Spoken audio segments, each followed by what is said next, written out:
Serious people of Reddit, what's your if I'm going down I'm taking you with me story? Attention! Serious tag notice. Jokes, puns, and off-topic comments are not permitted in any comment, parent or child. Parent comments that aren't from the target group will be removed, along with their child replies. Report comments that violate these rules. Posts that have few relevant answers within the first hour, and posts that are not appropriate for the serious tag will be removed. Consider doing an AMA request instead. Thanks for your cooperation and enjoy the discussion. I am a bot, and this action was performed automatically. Please contact the moderators of this subreddit if you have any questions or concerns. I was rock climbing and this guy who was my belayer for the day was kind of a dick. Well, no surprise, Dickwad spends most of his time flirting with a cute girl who is friendly but seriously not into him. He gets chewed out by our lead for not paying attention, which means he continues to not pay attention as he is incapable of picking up cues. Well, there's me, 25 feet or so off the ground with my rope slack and feeling my hand slipping because I'm just running out of steam. Now, having told him 3 times to pick up the slack, I look down and see he's completely ignoring me to chat with this girl again. My mistake was looking down, as I reach to readjust my weakening hold and slip. The rope shoots out of his limp, sausage-like fingers and I began to fall. I know a properly tied off rope shouldn't do that. I don't know how he fucked that up too. My only thought is if I'm going to fall, I'll damn well land on him. Well, I did. I landed straight on his cushy, asshole body. I was barely injured. He was taken to hospital after having 80-odd kilos land on him from 2 stories up. I never happened to see him at that rock climbing club again. My grandma lived on a main road in Miami. She had grapefruit trees in her yard that grew huge grapefruits. When I was little, my older brothers taught me to roll the grapefruits out into traffic and watch them splat as the cars drove by. They couldn't see where the fruits were coming from because we hid behind the bushes to launch them. It was kinda like reverse Frogger. The goal was to get a good splat. When I was 15, Grandma's health was declining, so my family stayed at her house for a couple days to get it cleaned out and ready to sell. I decided it would be fun to take my younger brothers out and show them grapefruit splat. After about 10 minutes of us hurling double-digit grapefruits out into traffic, one of us rolled a big, fat grapefruit right in front of a cop car without paying attention. We all ran to the backyard, but when I looked out front, my youngest brother Barry was still out there. Apparently he froze up. I come walking up hurriedly to the police officers and tried to play it off. What seems to be the problem, officer? I asked. Who are you and where are this boy's parents? He asked. I replied, I'm his older brother. My parents are at the grocery store, so I'm babysitting until they get back. The cop was super chill and goes, okay, well, your brother was rolling grapefruits out into traffic, so we just stopped to explain to him why that's dangerous. I looked over to Barry and winked to let him know that we were about to be off the hook, and I said to the cop, I'm so sorry, I'll make sure to have a talk with him and it won't happen again. Well, fucking Barry misread my wink as a taunt, so he looks up at the cops and goes, he's the one who showed us how to do it. He ran away when you stopped. And my dad's not gone, he's inside. The cop looks down at me with a huge grin and says, "Let's go see Dad." I proceeded to get a huge ass kicking for bringing my brothers into something dangerous, then grounded for lying to the cops. When I worked as a case manager as an MHMR, we had a new department supervisor come in and she was the worst. Every single person but myself and another case manager quit within the month of this woman starting. I really liked my job and it was also my internship site for my master's degree, so I needed to stay employed there. Since so many people quit, this lady got permission to hire, and it soon became obvious that she wanted to get rid of anyone she hadn't hired and have a department full of people she had personally chosen. Surprise, surprise, most of her hires were shitty just like her. On top of being an awful human, she also had very little background in mental health and gave truly awful supervision when it came to clients and getting them the services they needed. Since I wasn't a part of the people she had hired, I knew she would try to get rid of me, so I made sure to document everything. Anytime I staffed a client with her, I would document her advice in that person's chart as well as the actions I took due to her advice. I also kept a detailed paper trail and would email her questions about policy so that I'd have record of her answers, which usually were the opposite of what our policy actually was. She even started walking to my desk to verbally give me answers to the questions I sent via email, and I'd have to make up some excuse as to why I needed her answer in an email.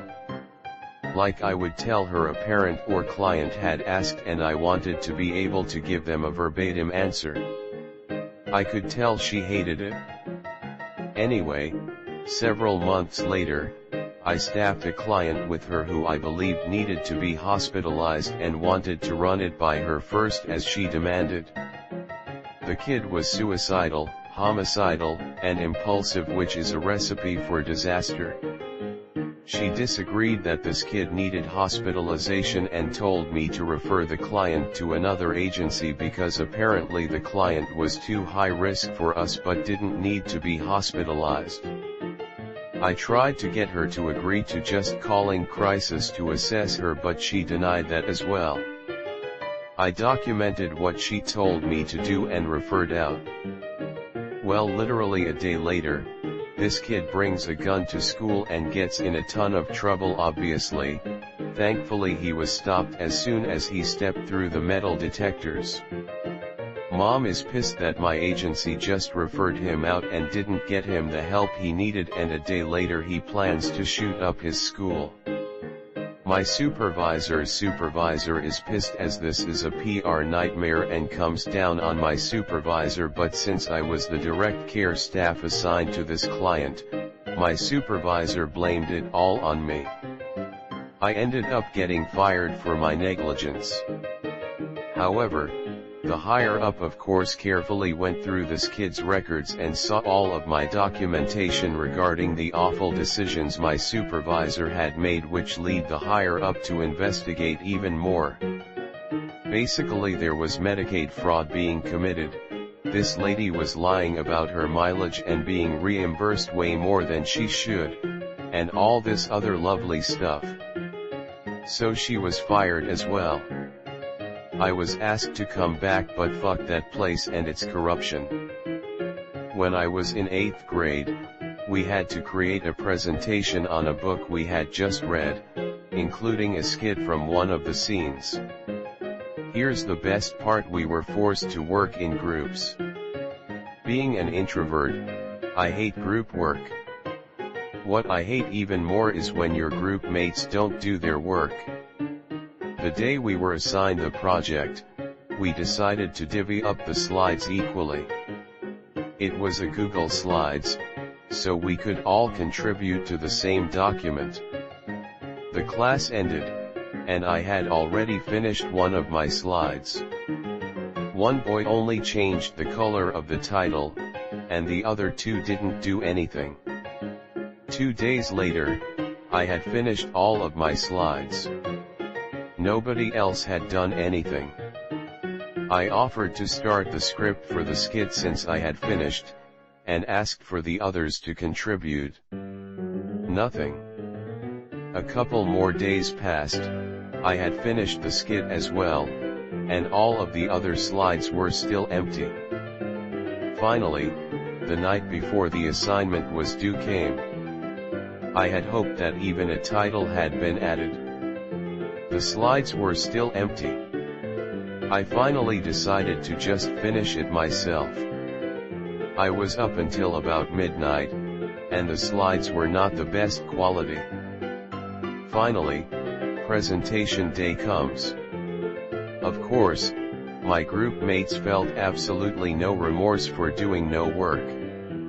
It was our turn to present, and my group mates nominated me to present. I finally decided to show them the consequences of their actions. I told them that we were all to present the slides we were supposed to work on. They obviously didn't know what they were doing and were extremely unprepared. My grade went down, but theirs went down even more. Current job, previous manager. I was on a team of 2. And when the lady I worked alongside with quit, they decided not to replace her. I have a young child, who, as children so often do, gets sick a lot, being the only person on my team, and the most important role for our office to function, since it is literally the first step in all our processes. I had a very hard time whenever I used my PTO with short notice. I had given my manager multiple ways to fix the issue, but she never would hear any of it. She also was in a remote office, so she had zero clue what I did with my day. She finally sent me a very angry email basically telling me I could not use my PTO for emergencies all the time when my son got sick. I wrote back a long, detailed list of every method I suggested to fix the issue, along with the fact that I was the only person in my position for months, and that our company policy states in bold letters that using PTO because you or your loved one is sick is not only acceptable, but encouraged. My manager responded to my email by stating she would forward my concerns to HR and that I should probably polish up my resume. But HR was in our office that day. For the first time in 6 months. Great coincidence, right? So I went in, asked if I could speak about an issue concerning my manager, and explained everything as it happened. The HR rep had this look on her face like she was going to murder someone. She asked me to forward the entire email chain to her, which I did. Then she called me back to talk to her. A few people I talked to were aware that the manager and I had issues, and the lead of every team in our office basically told the HR rep that the entire office can't function without me and that I've been doing the work of 3 people for 9 months. Later that day, my manager sent me a very angry message over email basically saying I was fired and that I was to pack my things immediately for failing to do my job and because I was causing a hostile work environment. I forwarded this to HR rep, and then walked to her office and asked if I should pack my stuff. She looked at me, and in a single, sweet sentence said, "Not a chance, she's royally fucked." And that's basically how my manager went from making $80,000 a year to being fired on a Wednesday with no compensation, no benefits, and no way to collect unemployment. All around a productive day.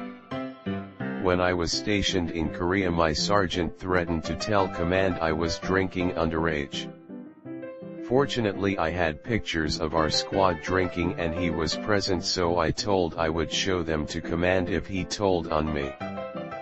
I worked at Geek Squad at a failing Best Buy.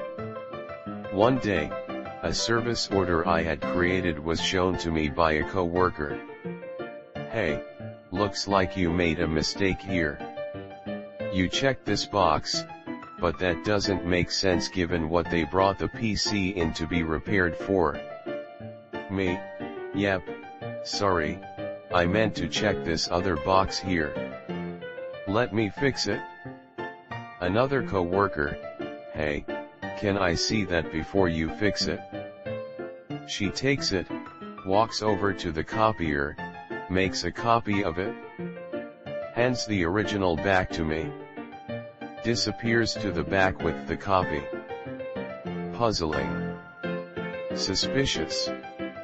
Her and I were cool, always got along great, worked well together. Later on, I quizzed her on it. Things aren't going that shitty for us yet, but they will get there. Trust me, you should be doing the same thing. Document every single mistake you can find on literally anyone you can. You're going to need it. So I started doing the same. I had a hidden folder stashed somewhere. Copies of other people's simple mistakes that happen all the time. Forgot to get a signature on this. Skipped a step on that. Checked the wrong field on a form. Turns out, for a full year or two before they finally decided to shut the store down, management was firing anyone and everyone for any reason they could, in order to reduce headcount, or avoid potential severance if the store shut? I dunno, have to go ask them to be sure. But they couldn't fire anyone in Geek Squad without firing everyone else they had dirt on. Hey Bill, can you explain this mistake you made?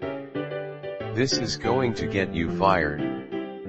Bill, while we're talking about this, let's review whom else needs to be fired for simple mistakes. Dumps out folder full of dozens of mistakes from numerous other employees. They couldn't exactly fire the entire Geek Squad, or all of customer service. We shared the same corner/area in the store. They needed to reduce headcount but not fire entire departments, so we were left alone. I had a group project I had to do with 4 other people. 3 out of the 4 were great, but there were roles each of us had to fill in the group for the project to work right.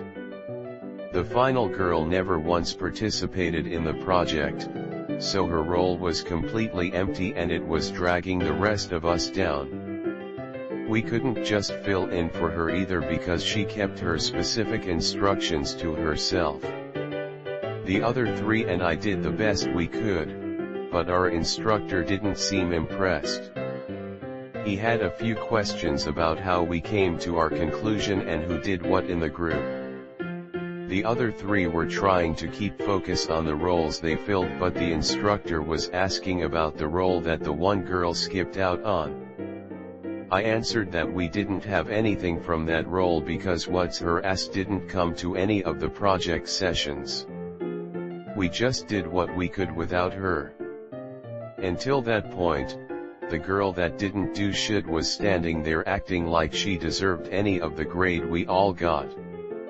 Once I said something, the other 3 girls confirmed that yes, Becky's ass did 0% of the work.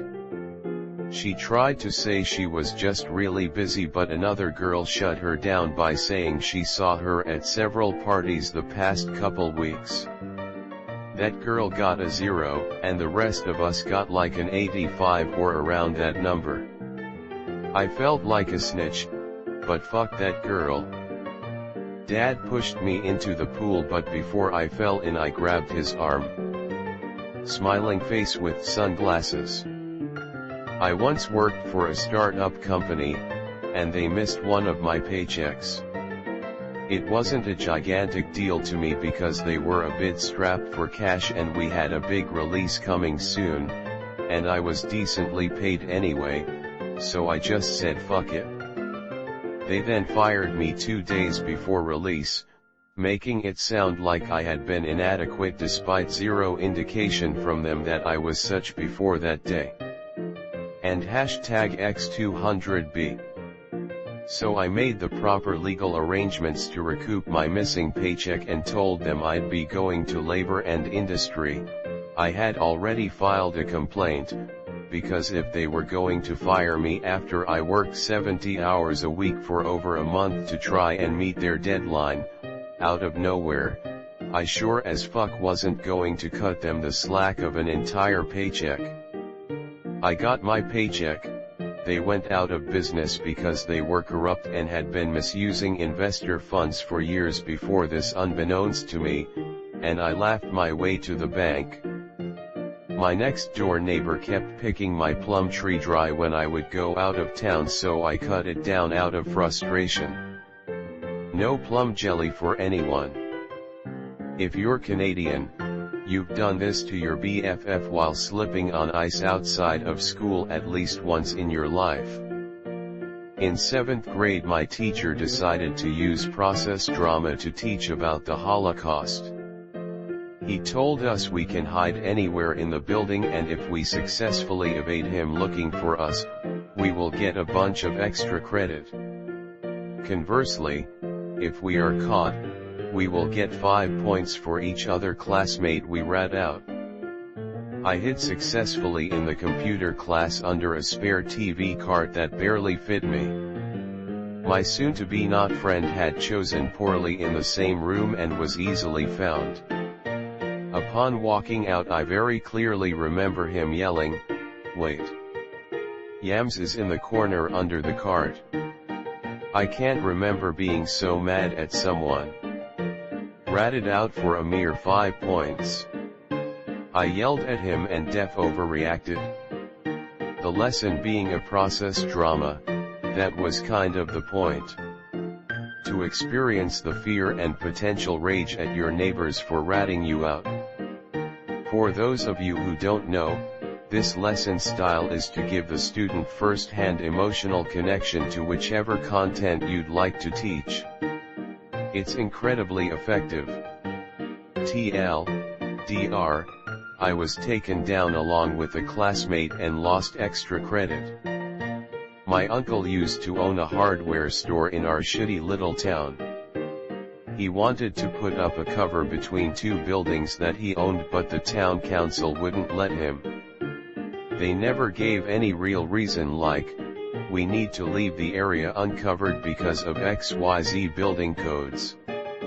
They just went on a power trip and said, "You're not gonna do it." Eventually, due to some other power trips, my uncle threatened to move his shop a few towns over. Town council went all, "You're not gonna do it," in a "I dare you" way. So my uncle did just that. If I remember correctly, he paid the most in taxes, so all the money the town was getting from him disappeared. Most of his employees were in high school and couldn't drive. When he moved, the kids went with him. Since the parents had to drive their kids to their job, they decided they would also pick up groceries and other things they needed while they were in the new town. So the cloth shop and grocery store went out business. Since no one could get what they needed in our small town, just about everyone moved. Now the town is run down and there's barely anything here. My dad said it used to be a nice little town. Now hardly anyone lives here and everything is falling in. My uncle even warned the council, "If I leave, I will take this town with me." But they didn't listen.